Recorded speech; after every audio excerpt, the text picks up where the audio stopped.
describe your character in the flesh. Yes, my character's name is Detective Eddie Thorne. Detective Eddie Thorne. Right, He's of course.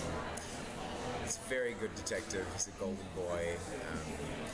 He sort of sweeps in and saves the day. He's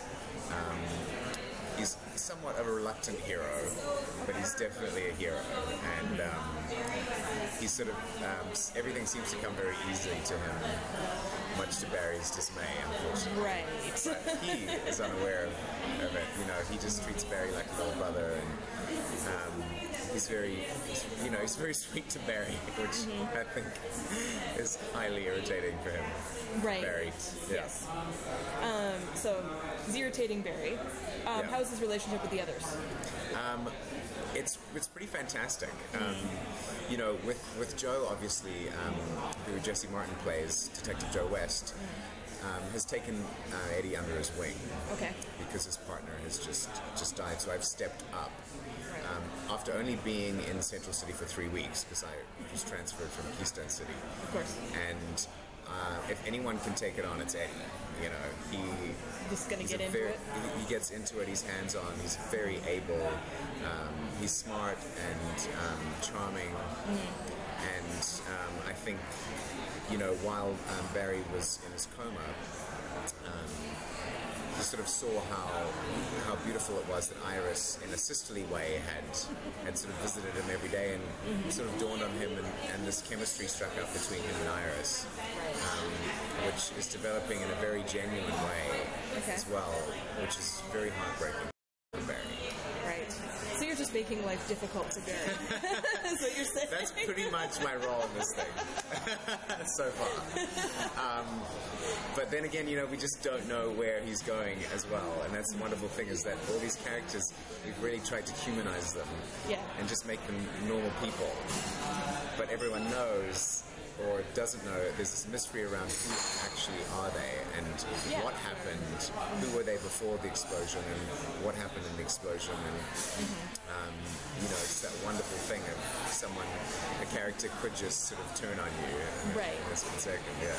Right, and I mean, going along with that, it's almost a trope in television that somebody transfers from somewhere else. They've got a dark secret in the past. Yeah, right. I have a knack for harboring dark secrets. Right, I guess so. Has anyone hinted, like, to you what that could be? Like, is that something? Yes, it has been hinted at a number of times, but it's also been changed. So people, you know, trying to get information out of me, it's useless, because I don't even know half the time. Right. So it's going to be very interesting to see exactly who he is and how he's related to all the other characters. Right. But there are we do have a very concise vision, and so there are little tidbits here and there that you might pick up on as to where they're going. They might be trying to throw you. They might not. Probably. It's very much a puzzle that hasn't been put together yet. You know, it's like creating a puzzle and then, you know, flinging all the bits everywhere, and then the audience has to put them back together. It's really cool. Yeah. And obviously it's something that would have to be way down the line, but would you like your character to find out Barry's secret at some point? Like, do you think it's better for it to be kept secret, or do you want him to be in on that? I think it would be very interesting. I love it when I'm throwing things like that. As an actor, you sort of live for that, because you want to be in this unknown place, and you want to be as much sort of discovering things in every take as you can, as much as you can. And so I think that's the thrill of it, is to be reacting to things as you and your character is so much fun, because that's often where a lot of comedy lies as well. And I think this show has such great dramedy in it, you know. Yeah, there's definitely funny moments. There's little bits, and we kind of take the piss out of ourselves. Right. And I think there's some great stuff coming up.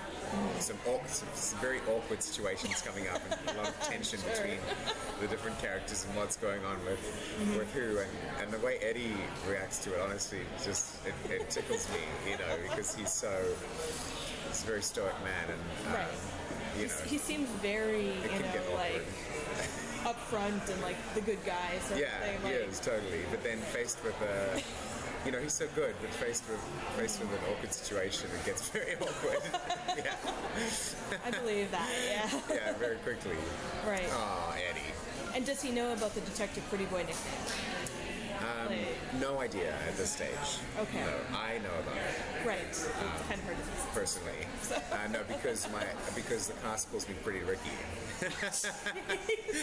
Just to make it even worse, but you know, Right. I mean, I've been called a lot worse things than that. I welcome it. There you go. Yeah. It's good, you know. Yeah. You accept your role in the scheme of things. Yeah. In every way. Yeah. Now, are you a fan of comics? Is that something you've read in your life, or is this like all new to you? There was this one cartoon I was obsessed with from a comic. It was called Thundersub. No one knows what it is because we got it in Zimbabwe. Okay. And I was obsessed with the epicness of the story. There was something so beautiful and so sad, and so epic about it at the same time. You know, there was this war happening with the submarines, and and there was this one little kid called Rick.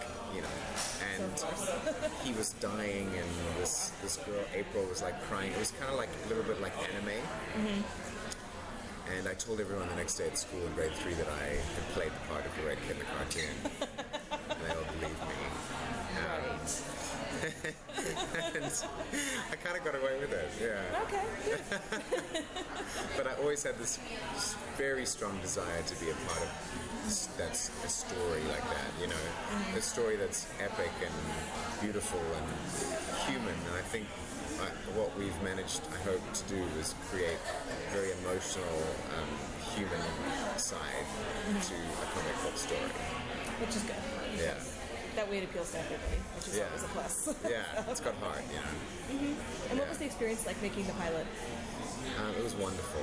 We have David Nutter, who is an amazing director. You know, he's directed everything from Game of Thrones to Smallville to X-Files pilot. He makes you feel so wonderful and so relaxed on set. And he's just like, these still waters run deep, and he's always encouraging and kind. And the producers have been behind me from the very beginning, and they've all believed in me so much. It's very touching. Right. And they just saw me and went, yeah, you know, and I just knew that this was the perfect storm for me, and so I just worked my ass off and hoped that I would still be left, and here I am. Yes, Yeah. you made it. I did. I really did. At least for a while, you know, until they kill off your character. Exactly. But show like this, you can never tell. You can't like, be your too sure. executive producers are like they'll kill people. Yeah. I mean, they've killed off several main characters in there already. So it's brutal. I don't know what you have to do, but to stay in the game. But I'm going to learn fast. Better figure it out. Yeah. All right. Well, thank you so much. Awesome. Thank you.